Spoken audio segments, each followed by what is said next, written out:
വാർത്തകൾ വിശദമായി. വിവാഹ വാഗ്ദാനം നൽകി വശീകരിച്ച് അറബി കോളേജ് വിദ്യാർത്ഥിനിയെ വിവിധ കേന്ദ്രങ്ങളിൽ കൊണ്ടുപോയി ലൈംഗികമായി പീഡിപ്പിച്ച കേസിൽ മുജാഹിദ് മൌലവി വിഭാഗം നേതാവും പ്രാസംഗികനുമായ ശംസുദ്ദീൻ പാലത്തിനെ തിരൂർ പോലീസ് അറസ്റ്റ് ചെയ്തു. 38 വയസ്സാണ്. മുജാഹിദ് വിഭാഗത്തിന്റെ സ്ഥാപനമായ വളവന്നൂർ അൻസാർ അറബി കോളേജിൽ അധ്യാപകനായിരിക്കെയാണ് ഇയാൾ ഇതേ കോളേജിൽ പഠിക്കുന്ന വിദ്യാർത്ഥിനിയെ പീഡിപ്പിച്ചത്. അറബി സാഹിത്യത്തിൽ MA യോഗ്യതയുള്ള ശംസുദ്ദീൻ നിരവധി മുജാഹിദ് കോളേജുകളിൽ അധ്യാപകനായിരുന്നിട്ടുണ്ട്. 2008 അൻസാർ അറബി കോളേജിൽ അധ്യാപകനായത്. കോഴിക്കോട്, ഗുരുവായൂർ, പെരിന്തൽമണ്ണ എന്നിവിടങ്ങളിലെ ലോഡ്ജുകളിലും ഹോട്ടലുകളിലും കൊണ്ടുപോയി പീഡിപ്പിച്ചതായി പെൺകുട്ടി പോലീസിന് മൊഴി നൽകിയിട്ടുണ്ട്. ഭാര്യയും 5 മക്കളുമുള്ള ഇയാൾ കുറച്ചുകാലമായി കൽപ്പകഞ്ചേരിക്കടുത്ത് കറുക്കോളിയിലാണ് താമസം. കോളേജിലെ സഹപാഠിയുമായുള്ള മകളുടെ അതിരുവിട്ട പ്രണയം ഒഴിവാക്കി കിട്ടാൻ രക്ഷിതാക്കൾ കൌൺസിലിംഗിന് ചുമതലപ്പെടുത്തിയ ആളായിരുന്നു ശംസുദ്ദീൻ. ഇയാൾ തന്നെയാണ് സ്വന്തം വിദ്യാർത്ഥിനിയെ പ്രേമവലയത്തിൽ കുടുക്കിയത്. തിരൂർ ഡിവൈഎസ്പിക്ക് ലഭിച്ച പരാതിയുടെ അടിസ്ഥാനത്തിൽ തിങ്കളാഴ്ച രാത്രി ഇയാളുടെ താമസ സ്ഥലത്ത് വെച്ചാണ് പോലീസ് അറസ്റ്റ് ചെയ്തത്. ഏതാനും വർഷം മുമ്പ് തിരൂരങ്ങാടി ഗവൺമെന്റ് ഹയർ സെക്കൻഡറി സ്കൂളിൽ നിന്ന് വിദ്യാർത്ഥികളോട് മോശമായി പെരുമാറിയ ഇയാളെ രക്ഷിതാക്കളുടെ പ്രതിഷേധത്തെ തുടർന്ന് സ്കൂളിൽ നിന്ന് പുറത്താക്കിയിരുന്നു. CI R Rafi, SI P Jyothindra Kumar എന്നിവർക്ക് പുറമെ സിവിൽ പോലീസ് ഓഫീസർമാരായ സന്തോഷ്, അനൂപ്, പ്രവീൺ എന്നിവരും പോലീസ് സംഘത്തിലുണ്ടായിരുന്നു. ഇന്നലെ തിരൂർ കോടതിയിൽ ഹാജരാക്കിയ പ്രതിയെ റിമാൻഡ് ചെയ്തു. കൂടുതൽ വിവരങ്ങളുമായി KMIC news reporter Yunus Tirur നമ്മോടൊപ്പം ചേരുന്നു. യൂനുസ്, കേൾക്കാമല്ലോ? കേൾക്കുന്നുണ്ട്. എന്താണ് ഏറ്റവും പുതിയ വിവരങ്ങൾ കേസുമായി, അറസ്റ്റുമായി ബന്ധപ്പെട്ട്? ഇന്നലെ വൈകുന്നേരം 6:30 ഒരു 7 മണിയോടനുബന്ധിച്ചിട്ട് ഇയാളെ മജിസ്ട്രേറ്റ് മുമ്പാകെ ഹാജരാക്കുകയും മജിസ്ട്രേറ്റ് അയാളെ 14 ദിവസത്തേക്ക് റിമാൻഡ് ചെയ്യുകയും ചെയ്തിട്ടുണ്ട്. പ്രാദേശിക ചാനലുകളും പത്രമാധ്യമങ്ങളും ഒഴികെ മറ്റ് ചാനലുകളൊന്നും, ഇന്ത്യ വിഷൻ, ഏഷ്യാനെറ്റ്, മനോരമ പോലെയുള്ള മറ്റ് ചാനലുകളൊന്നും ഈ വാർത്ത റിപ്പോർട്ട് ചെയ്തതായി കാണുന്നില്ല. എന്താണ് കാരണം? അതായത് പോലീസ് നടത്തിയ പത്രസമ്മേളനത്തിൽ എല്ലാ പത്രക്കാരും ഇവിടെ ഉണ്ടായിരുന്നു. അതായത് ന്യൂസ് ചാനലിന്റെ, ഏഷ്യാനെറ്റിന്റെയും എല്ലാത്തിന്റെയും പ്രതിനിധികൾ വന്നിരുന്നു. പക്ഷേ ഇവിടുത്തെ പ്രാദേശിക ചാനലായ മലബാർ വിഷൻ, ഇന്ത്യ, TCV ഇങ്ങനത്തെ ആളുകൾ മാത്രമേ ഇവിടെ വാർത്ത പുറത്തു വിട്ടിട്ടുള്ളൂ. ബാക്കി ദേശീയ ചാനലുകൾ ഒന്നും തന്നെ ഈ വാർത്ത വന്നതായി കാണുന്നില്ല. അവർ സ്വാധീനം എന്തെങ്കിലും ചെലുത്തിയിട്ടുണ്ടാവുമെന്ന് വിചാരിക്കുന്നു. സ്വാധീനമാണെന്ന് കരുതുന്നുണ്ടോ? കരുതുന്നു. സ്വാധീനമായിരിക്കാൻ സാധ്യതയുണ്ട്. കാരണം രാവിലെ 11 മണിക്ക് കണ്ടിട്ട് നമ്മുടെ മടവൂർ വിഭാഗത്തിന്റെ ആളുകൾ ഇവിടെ പത്രസമ്മേളനം നടത്തുകയും ആ പത്രസമ്മേളനത്തിൽ മടവൂർ വിഭാഗത്തിന്റെ ആളുകൾ ഞങ്ങളുടെ ആളല്ല, ഇയാൾ ഔദ്യോഗികത്തിന്റെ ആളാണ്, AP വിഭാഗത്തിന്റെ ആളാണ്, അതായത് AP അബ്ദുൽ ഖാദർ മുസ്ലിയാർ നേതൃത്വം കൊടുക്കുന്ന മുജാഹിദ് വിഭാഗത്തിൽപ്പെട്ട ആളാണെന്ന് പറഞ്ഞിട്ട് പത്രസമ്മേളനം നടത്തുകയും ആ പത്രസമ്മേളനത്തിൽ ഞങ്ങൾ ദ്രോഹിക്കാൻ വേണ്ടി മാത്രം അൻസാർ അറബി കോളേജിൽ ഇയാളെ കുടിയിരുത്തിയതാണ്. 2008 ഇയാളെ ഇവിടെ കൊടുത്തിരുത്തിയതാണെന്നൊക്കെ അവർ ഉണ്ടായിട്ടുണ്ട്. ഇദ്ദേഹം യഥാർത്ഥത്തിൽ മുജാഹിദ് പ്രസ്ഥാനത്തിൽ ഏത് വിഭാഗത്തിൽപ്പെട്ട ആളാണ്? ഇദ്ദേഹം മുജാഹിദ് വിഭാഗത്തില് ഔദ്യോഗിക വിഭാഗത്തിന്റെ, അതായത് AP വിഭാഗത്തിന്റെ ISM സംസ്ഥാന വൈസ് പ്രസിഡന്റായിട്ട് ഇപ്പോഴും നിലവില് ചാർജ് വഹിച്ചുകൊണ്ടിരിക്കുന്ന ആളാണെന്നാണ് നമുക്ക് മനസ്സിലാക്കാൻ സാധിച്ചത്. അത് ഈ വിവരം മടവൂർ വിഭാഗം ഇവിടെ പത്രസമ്മേളനം നടത്തി വ്യക്തമാക്കുകയും ചെയ്തിട്ടുണ്ട്. അതിനുശേഷം ഔദ്യോഗിക വിഭാഗം പത്രസമ്മേളനം നടത്തി ഞങ്ങൾ ആദ്യം പുറത്താക്കിയിട്ടുണ്ട്, ഞങ്ങളുമായിട്ടൊരു ബന്ധമില്ല എന്നൊക്കെ പറയുന്നുണ്ടെങ്കിൽ ശരി, നമ്മളെ പത്രകട്ടിങ്ങും മറ്റൊക്കെ നോക്കുകയാണെന്നുണ്ടെങ്കിൽ ഇപ്പോഴും അദ്ദേഹം സംസ്ഥാന നേതൃത്വത്തിൽ ISMന്റെ സംസ്ഥാന ഷുറ നേതൃത്വത്തിലുള്ള അജീസ് പണ്ഡിതനാണ്. അത് മാത്രമല്ല, അയാളാണ് സംവാദങ്ങൾക്കൊക്കെ പോകുന്നൊരു നേതാവ് കൂടിയാണ്.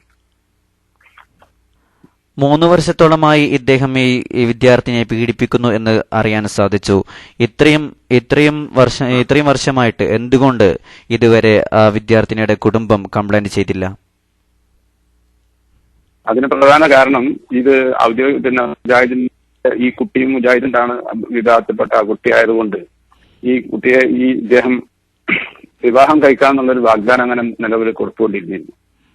ഈ വിവാഹത്തിൽ നിന്ന് ഇയാൾ പിന്മാറിയതോടുകൂടിയാണ് ഇയാളുടെ പേരിൽ ഇവൾ പരാതി കൊടുക്കാൻ തയ്യാറായി. പരാതി കൊടുക്കാൻ തയ്യാറായി വന്നപ്പോൾ ഒരു മസ്ലഹത്ത് എന്നുള്ള നിലയ്ക്ക് ഇവർക്ക് പാരിതോഷികമായിട്ട് 3.5 ലക്ഷം രൂപ കൊടുക്കാമെന്ന് തീരുമാനിച്ചിരുന്നു. അപ്പോ അതില് അയാള് ഈ 3.5 ലക്ഷം രൂപ കൊടുക്കാമെന്ന് കരാറുണ്ടാക്കിയതിനു ശേഷം ഇയാൾ ഗൾഫിലേക്ക് മുങ്ങുകയുണ്ടായത്. അങ്ങനെ ഗൾഫിൽ നിന്ന് തിരിച്ചു വന്നപ്പോൾ ഈ കുട്ടിയെ വീണ്ടും ഡിവൈഎസ്പി സലീം സാറിന് വീണ്ടും പരാതി കൊടുത്തതുകൊണ്ടാണ് ഇന്നലെ ഇയാളെ രാവിലെ അറസ്റ്റ് ചെയ്തത്. അത് നാട്ടുകാരുടെ എല്ലാവരുടെ സഹായത്തോടു കൂടിയിട്ടാണ് വീടിന്റെ ഡോർ ചവിട്ടി പൊളിച്ചതിന് ശേഷമാണ് പോലീസ് അകത്ത് കയറി ഇയാളെ ബലമായി അറസ്റ്റ് ചെയ്ത് കോടതിയിൽ ഹാജരാക്കിയത്.